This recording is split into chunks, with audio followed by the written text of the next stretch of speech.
Hey friends, welcome back to Storytime with Mr. L. Now I bet a lot of you have been wondering, Mr. L, what ever happened to Flarfy and Blarnak? It's been months. Well, wait no longer, my friends, because today we have Flarfy the Bucket-Headed Dragon, Book 4, Blarnak's Army, written and illustrated by Mr. L. Here we go. The world burned. Nobody was safe as Flarfy's dragon spread chaos and destruction around the world. Dragons seemed to be everywhere, raining fire and misery. The end of life as we know it seemed all too real, and coming soon like some sort of terrible train wreck that you just can't look away from.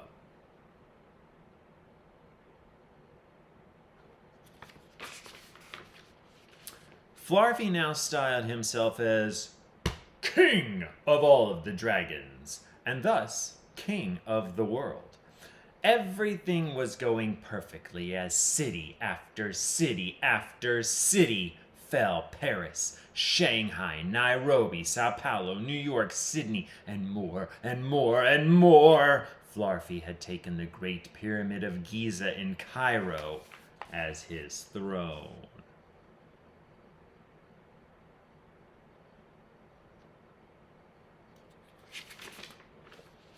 Meanwhile, in a remote forest far from city or help, Blarnak nursed her wounds. Her latest battle with Flarfy had knocked her out of the sky and into the forest below. Not only was she broken of body, but she was broken of spirit as well. For the first time,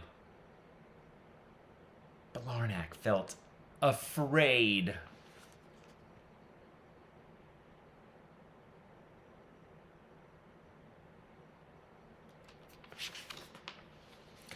Blarnak wandered the forest aimlessly with no plan and no idea where she was going, and she stumbled into a clearing and found a small cabin. No one seemed to be home, so, tired and hungry, she went inside. Think Goldilocks. Anyway, within minutes, the comfort of the cabin surrounded her, and she found herself on the couch, a veggie sub in one hand, ready to turn on the TV. When she turned on the TV, there was a boxer, an underdog, a shorter, more inexperienced man, but she couldn't stop watching as Rocky defeated opponent after opponent. She knew what she had to do.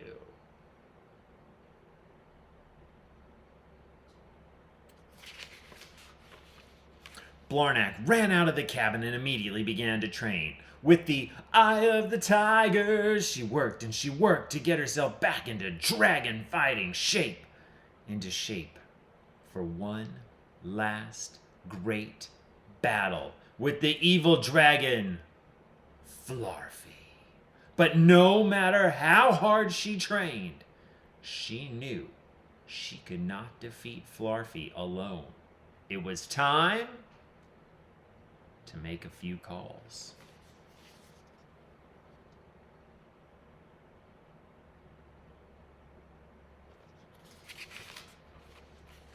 A normal cow might not know how to raise a special army, but Blarnak knew just who to call. The witch from the candy house, Hansel and Gretel. King Triton, Ariel's dad. Harley Davidson the 12th. No relation to the motorcycle. The ice cream man, because, my friends, seriously, who doesn't love ice cream? And Bertie McChicken, a mean, lean, hot dog fighting machine. All of them agreed to come fight for the fate of the earth. It was then that Blarnak made her final and most important call. All right, here we go. We've got, let's see, right here, this is Harley Davidson the 12th. Yep. And here is the Hansel and Gretel witch. Of course, here's the ice cream man. And this is Bertie McChicken. And this is King Triton. And I couldn't draw Triton's body because, well, it's too hard to draw his head. So you get what you get. We all know, my dear readers, that Flarfy was as bad as they come. We also know that bad dragons around the world agreed to follow Flarfy to destroy the world. But it's very important to know that we cannot judge an entire species by the acts of a few. Blarnak understood this and made her final call to a dragon who had not yet chosen a side. Yes, friends, she called that rascal Huff.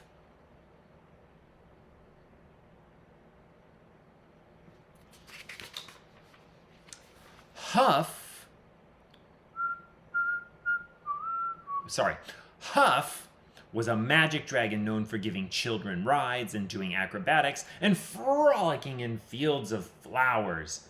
He had avoided the Great War, but when Blarnak called, Huff came right over and used his magic, bing, to give everyone in Blarnak's army wings, and together the very strange band of 7 set out for the pyramids of Giza in Cairo. Right here, friends. Magic wings, magic wings, magic wings, magic wings, magic wings, and, oh, here it is, going to Cairo to get Flarfy.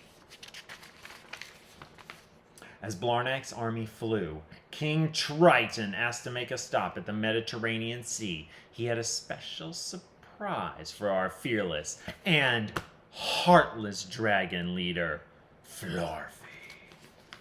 All right, guys, this is some of my best work. This is the Mediterranean. Look, over here you've got Italy, and down here you've got Cairo and the Nile River, and, oh, a surprise from King Triton. As Flarfy sat on his great pyramid, he had no idea that a goofy group was flying towards him to do battle. Who would take on 1,000 dragons? Nobody! Flarfy loved being king of the world. It suited him, yes. Life was one big hot dog party. The Dragon Empire was really happening.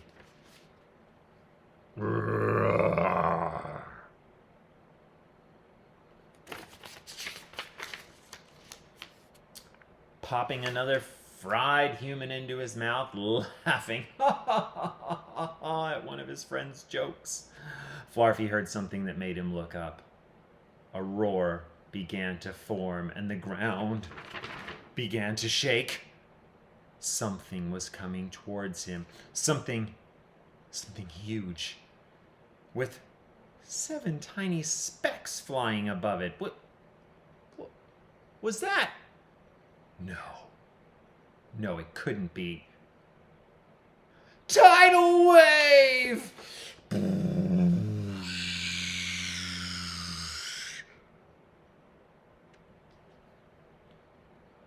Not the end, my friends. Not the end. To be concluded in Book 5. What will happen to Flarfy and Blarnak to end this great story? I hope you guys enjoyed it. I hope that your hearts are okay. You're not too scared, not too nervous. And I look forward to seeing you soon with Flarfy and Blarnak as we finish this story. Have a great day. Happy reading. Great to see you. Bye.